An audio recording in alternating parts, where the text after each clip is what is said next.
America का साम्राज्यवादी चेहरा सभी के सामने आ चुका है। चाहे यूक्रेन युद्ध की बात की जाए, फिलिस्तीन युद्ध की बात की जाए, चाहे इराक की बात की जाए, चाहे अफगानिस्तान की बात की जाए, चाहे सीरिया की बात की जाए, जहां पर भी अमेरिका ने भाग लिया है युद्ध में, तो सबसे पहले अमेरिका ने अपने हित को, अपने स्वार्थ को देखा है। और हम बात करें जो ट्रंप है, ट्रंप ने अभी राष्ट्रपति की शपथ नहीं ली है, लेकिन अभी से इस बार वो चर्चाओं में है और मुख्यतः तीन मुद्दों को लेकर चर्चाओं में है। ट्रंप 47वें राष्ट्रपति के रूप में 20 जनवरी 2025 को शपथ लेगा और ट्रंप दूसरी बार अमेरिका के राष्ट्रपति बनेंगे। लेकिन राष्ट्रपति की शपथ लेने से पहले ही इस बार ट्रंप बहुत ज्यादा चर्चाओं में है और ट्रंप तीन वजह से चर्चाओं में है। वो क्या वजह है? ट्रंप पनामा को शामिल करना चाहता है, किसमें? अमेरिका में, अर्थात पनामा को खरीदना चाहता है। नंबर दूसरा, ट्रंप ने यह कहा है कि जो कनाडा है, क्यों ना कनाडा को अमेरिका का 51वां प्रांत बना दिया जाए, क्योंकि अमेरिका में टोटल 50 प्रांत हैं और अगर कनाडा को अमेरिका के अंदर शामिल कर लिया जाएगा तो अमेरिका के प्रांतों की संख्या अर्थात स्टेट्स की संख्या 51 हो जाएगी। और अगला एक नया मुद्दा है ग्रीनलैंड, क्योंकि ग्रीनलैंड को भी खरीदना चाहते हैं ट्रंप। लेकिन ग्रीनलैंड की जब हम बात करते हैं तो उत्तरी अटलांटिका की जब बात की जाती है तो सबसे बड़ा महाद्वीप एक टापू है वो है ग्रीनलैंड। इस ग्रीनलैंड पर 600 वर्षों से डेनमार्क का अधिकार चला आ रहा है और ट्रंप चाहते हैं क्यों ना इसे खरीद लिया जाए, लेकिन डेनमार्क के प्रधानमंत्री ने स्पष्ट रूप से इनकार कर दिया है।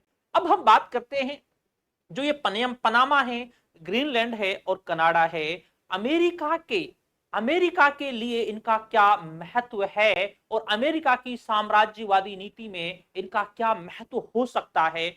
अगर हम इन तीनों की बातें करते हैं तो अमेरिका के लिए इनका बहुत ज्यादा महत्व है, क्योंकि अगर इन पर दूसरे का अधिकार होता है तो कहीं ना कहीं अमेरिका को लगता है कि हमारी सुरक्षा के लिए ये खतरा है। अगर हम नक्शे को उठाकर देखते हैं, जी हाँ, अगर हम नक्शे को उठाकर देखते हैं तो हमारे सामने ये दिखाई हमें देता है। जी हाँ, हम बात करते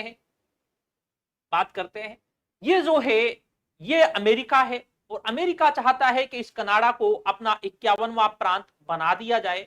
इसके बाद हम बात करते हैं अमेरिका के साथ ही छोटे छोटे से ग्रीनलैंड जो है ये भी इसी से क्या है, इसी से जुड़ा हुआ है, ठीक है ना। इसके बाद हम बात करते हैं एक और जो तीसरा मुद्दा है, तीसरे मुद्दे की हम बात करते हैं। तीसरा मुद्दा है पनामा।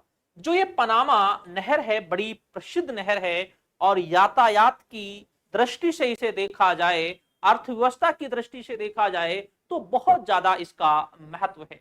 ये पनामा नहर 82 किलोमीटर की है, अर्थात 51 मील इसकी लंबाई है, जलमार्ग है और अटलांटिका महासागर को ये किससे जोड़ता है? प्रशांत महासागर से जोड़ता है और इसके माध्यम से अटलांटिका और प्रशांत महासागर की जो दूरी है वो बहुत ज्यादा कम हो जाती है। और इस पनामा जो ये नहर है, पनामा जो है, इसको भी क्या करना चाहते हैं?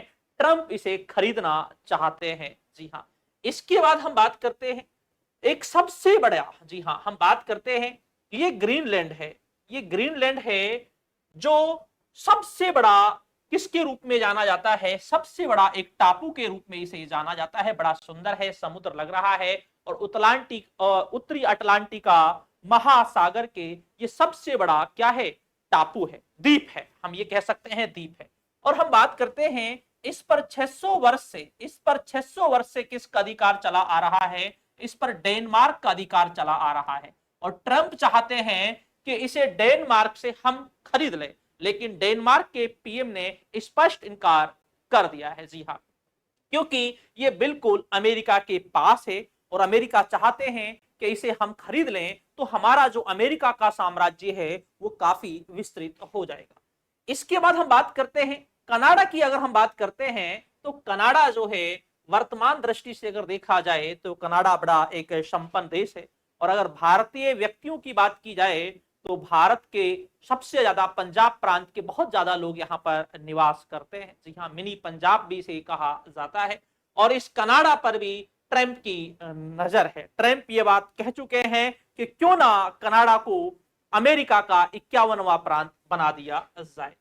तो हम बात करते हैं, अभी तो ट्रंप ने शपथ भी नहीं ली है, और शपथ लेने से पहले ही ट्रंप के बड़े विवादित बयान आ चुके हैं। और अगर हम बात करते हैं ट्रंप की जो चाल है उसको हम थोड़ा इस तरीके से समझ लेते हैं, तो ट्रंप की जो चाल है वो यहां तक है, इसको इस तरीके से हम बात करते हैं तो इस तरीके से ये अपना साम्राज्य को यहां से कनाडा तक, कनाडा से ग्रीनलैंड तक, इस तरीके से अपने साम्राज्य को क्या करना चाहता है, ये बढ़ाना चाहता है। ठीक है ना। और हम बात कर रहे थे, हम पनामा की बात कर रहे थे। जो पनामा है, जो हिंद महासागर और प्रशांत महासागर को जोड़ने वाली जो नदी है, वो व्यापारिक दृष्टि से बड़ी संपन्न नदी है, और इसको भी चाहते हैं अटलांटिका महासागर और प्रशांत महासागर जो है, इनको अटलांटिका ओशियन है यहां पर है, इसको जोड़ने का काम करती है, और यहीं पर प्रशांत महासागर है, तो इनको जोड़ने का काम क्या करती है, ये करती है पनामा नहर। और इसी पनामा नहर को खरीदना चाहते हैं, तो यहां तक अपने साम्राज्य को ये पूरी तरीके से क्या करना चाहते हैं, बढ़ाना चाहते हैं। जी हाँ। तो ट्रंप की जो राजनीति है, जो आगे उसकी राजनीति क्या रहेगी, वो सबकी समझ में आ चुकी है। अर्थात अमेरिका की जो पूरी तरीके से जो एक राजनीति है, एक साम्राज्यवादी राजनीति है, वो किसी से भी छुपी हुई नहीं है। और अगर हम बात करें, जितने भी ये विकसित जो देश हैं, सबसे पहले अपना हित देखते हैं, चाहे हम अमेरिका की बात करें, चाहे चीन की बात करें, चाहे रशिया की बात करें, और अमेरिका की अगर बात की जाती है तो विश्व में जो अशांति का जो जनक कहा जाता है वो अमेरिका को ही कहा जाता है। जितनी भी विश्व के अंदर ये युद्ध चल रहे हैं, इनको भड़काने में जो महत्वपूर्ण भूमिका है वो अमेरिका की है। चाहे यूक्रेन युद्ध की बात करें, क्योंकि यूक्रेन को भी अमेरिका नाटो में शामिल करना चाहता था, इसीलिए रशिया ने उसका विरोध किया, क्योंकि रशिया को लग रहा था कि जो यूक्रेन है बिल्कुल हमारे पास में है, अगर ये नाटो में शामिल हो जाएगा तो अमेरिका बिल्कुल हमारे पास में आ जाएगा।